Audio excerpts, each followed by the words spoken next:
Usap-usapan ngayon sa social media ang banat ni Vice Ganda sa isang episode ng It's Showtime na tila may pinatatamaan.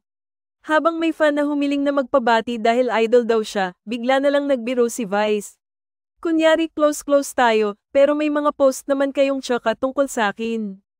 Agad itong nagpasiklab ng usapan online.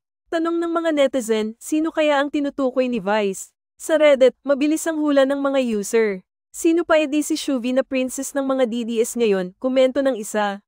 Dagdag pa ng isa, ilang araw nang wala si Shuvi sa Showtime. Guest lang naman siya, unless gamitin ni Gozon powers niya at favorite niya si Shuvi. May iba pang nagsabi na parang top 10 anime betrayals ang nangyari dahil mukhang genuine daw ang tuwa ni Vice nang makasama si Shuvi sa stage, pero sa likod pala nito ay may mga issue. Yes, lalo na mukhang genuine yung magkatuwa niya kay Shuvi. Yun pala nagpapapasok na pala siya ng ahas sa tahanan niya, banat pa ng isang netizen. May nagsabi ring awkward ang sitwasyon lalo na kung totoo ang mga haka-haka tungkol sa pamilya at handler ni Shuvi. Parang tinetake advantage nila si Vice habang iniiputan sa likod, ayon sa isang komento. Sa iba pang diskusyon, diretsahan ang sinabi ng ilan, kung may hiya siya sa ABS at kay Vice, wag na siyang bumalik.